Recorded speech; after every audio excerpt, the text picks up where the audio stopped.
A long time ago, there was a village called Ukaa. It was a small village surrounded by forests and hills. Life was extremely difficult and hard in Ukaa. The people lived simple lives, farming and hunting to survive. Though the land was fertile, it seemed cursed with misfortune. Crops often failed, and those who ventured to the nearby towns for business rarely returned with profits. Kwame, a young boy and the only child of his parents, grew up in this challenging environment. His father, a hard-working farmer, had died from a snake bite when Kwame was just 6 years old, leaving his mother, Mama Kwame, to take up the responsibility of raising him. Mama Kwame was a strong and resourceful woman, known for her diligence and kindness. She worked tirelessly, selling vegetables at the local market and fetching firewood to make ends meet. Her one dream was to see Kwame finish school and succeed in life, escaping the cycle of poverty that had afflicted their family for many years. When Kwame finished primary school, the burden of secondary school fees became unbearable. Mama Kwame tried everything to keep him in school. She worked extra hours on the farm, sold vegetables at the market, and even borrowed money from families and friends. Still, it wasn't enough.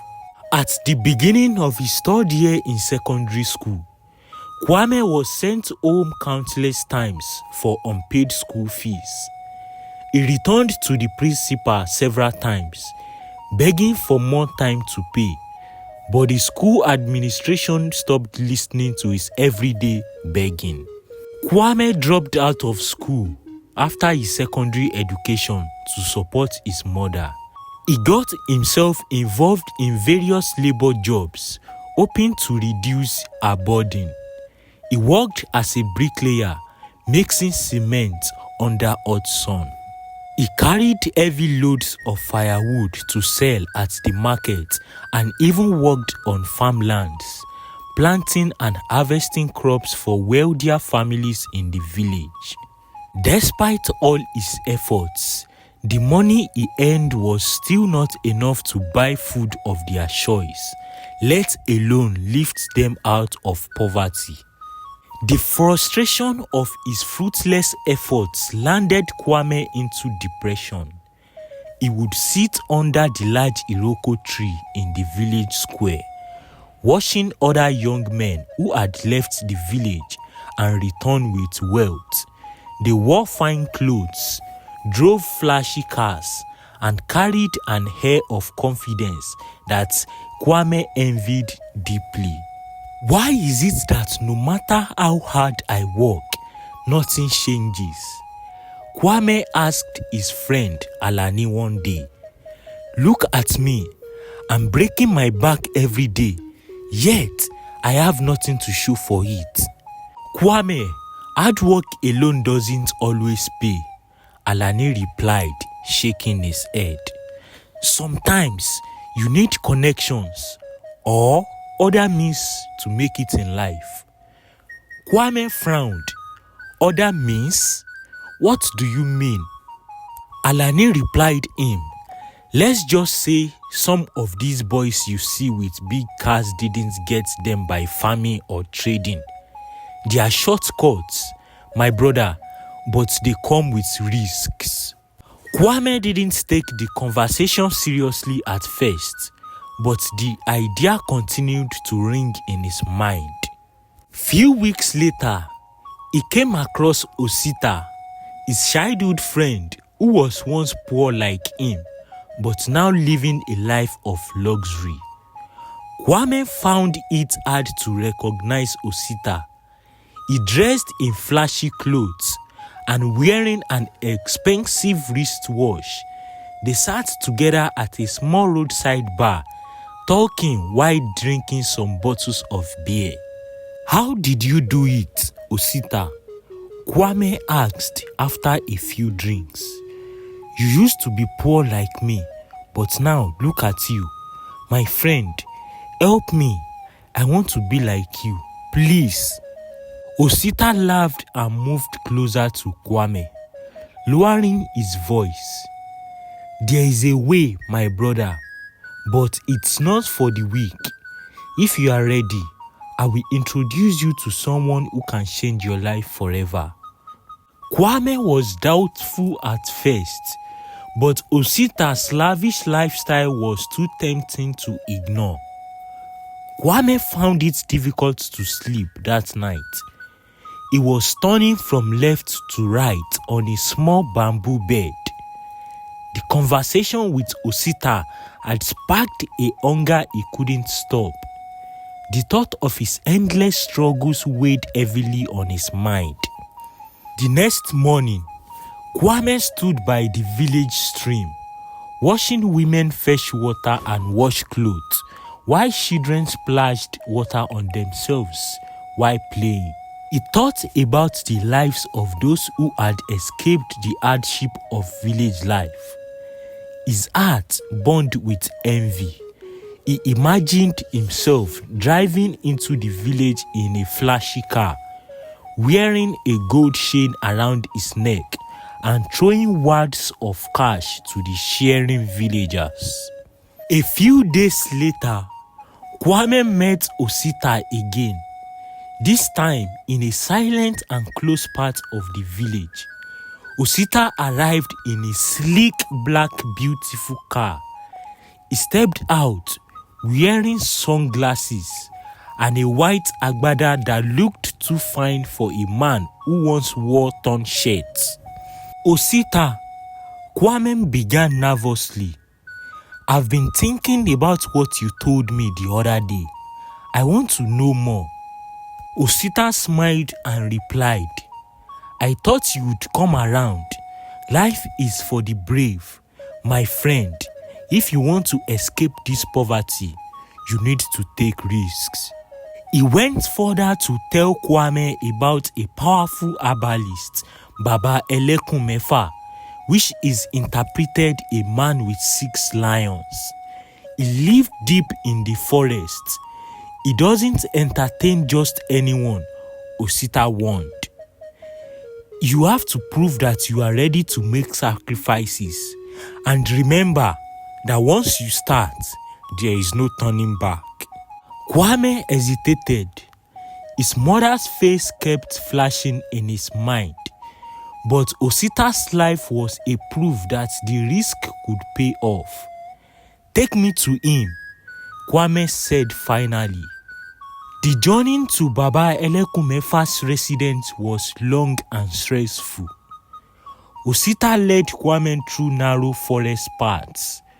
Kwame's heart pounded in his chest, a mixture of fear and anticipation. When they reached Baba Elekumefa's home, it was just as Osita had described the house, small and surrounded by strange carvings and animal skulls. The air was thick with the scent of herbs and incense. Elekumefa, a thin man with piercing, sat with his leg crossed on a mat. What do you want? Baba Elekumefa asked, his voice low and commanding. I want wealth. I want to be rich, Kwame replied. Baba Elekumefa studied him for some moments before speaking. Wealth is not free. You must be willing to give the gods the soul that you love most. Kwame's stomach turned for some minutes. He nodded his head and said, I will do it. Baba Elekumefa handed him a small bundle of items wrapped in black clothes and instructed him on how to use them when it was time for the ritual. Once you follow the instructions carefully, you will have everything you desire. But remember, the gods do not forget betrayal. Kwame returned to the village. His mind was worried. For days, he avoided his mother, unable to look her in the eye. But as time passed, his desperation grew stronger than his guilt. One evening, he approached his mom with a fabricated story about a rare herb that could be sold for a fortune. "Mama, I need your help to find it," he said with his voice shaking. Mama Kwame, ever supportive of her son, agreed without hesitation. "If it will help us, I will do everything," she said with a smile on her face. As they walked into the dark forest, Kwame's hand trembled.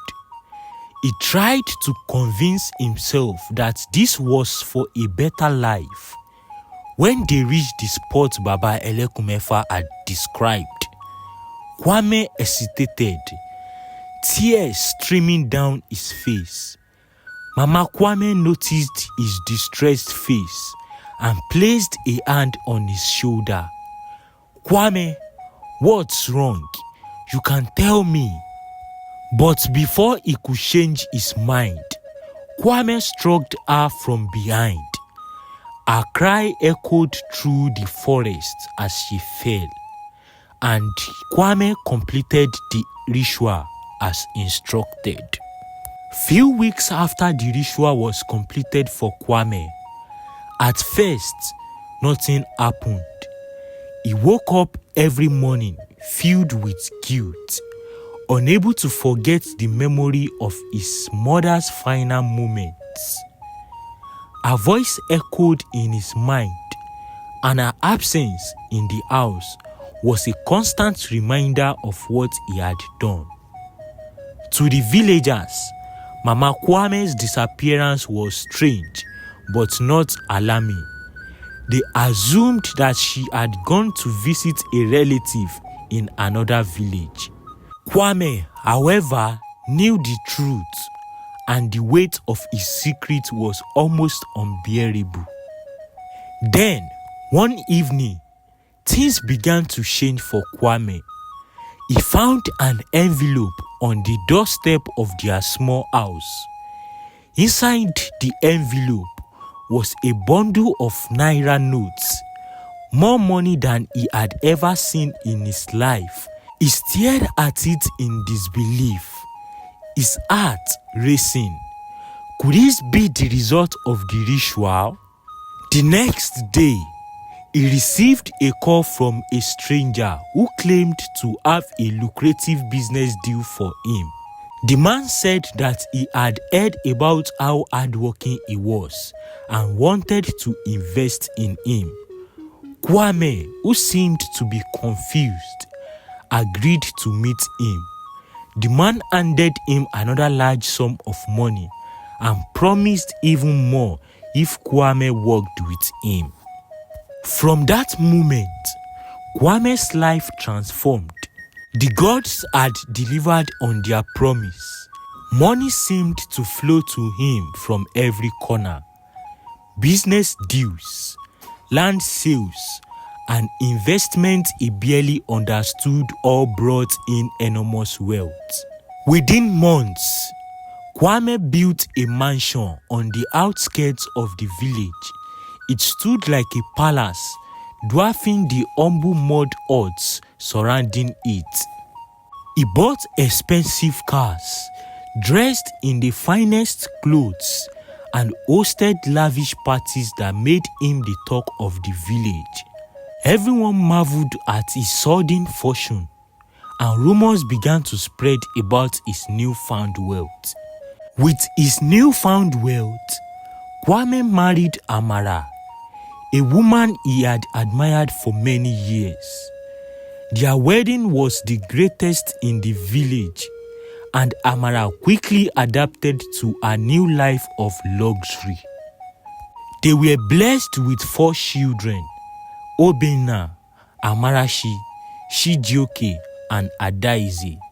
Kwame spared no expense in raising them, sending them to the best schools and ensuring they lacked nothing. To the villagers, Kwame was a success story, a proof that hard work and determination could change one's destiny. But beneath the surface, Kwame was haunted by his actions. His nights were restless.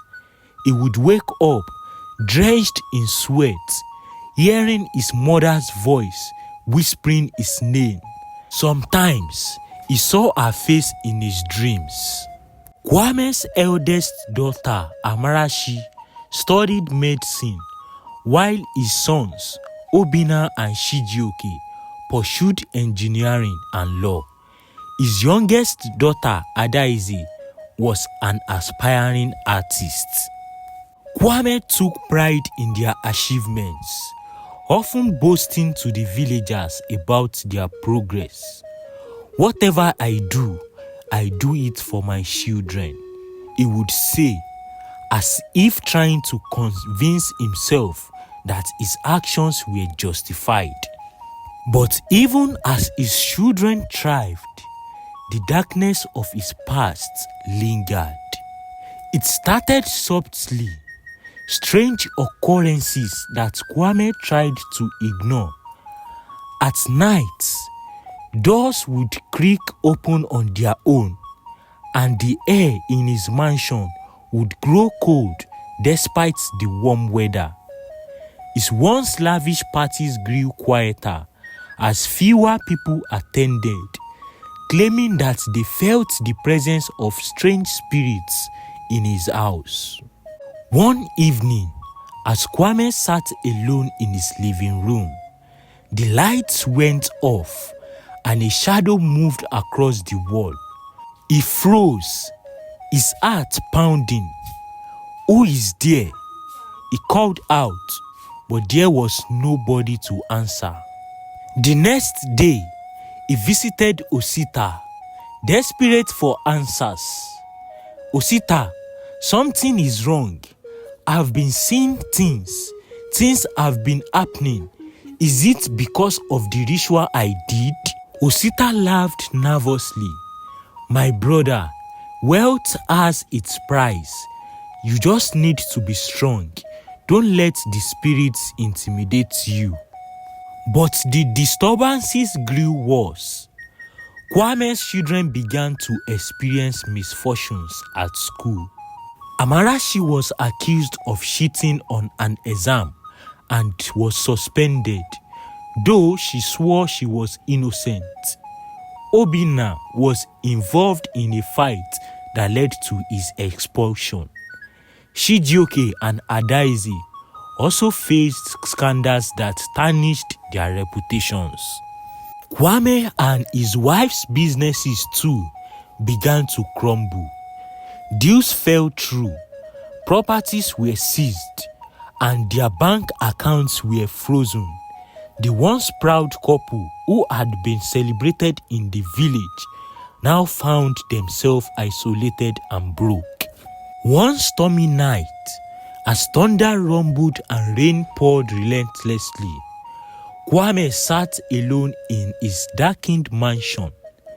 He had sold most of his belongings to pay off debts, and the house that once symbolized his success now felt like a prison.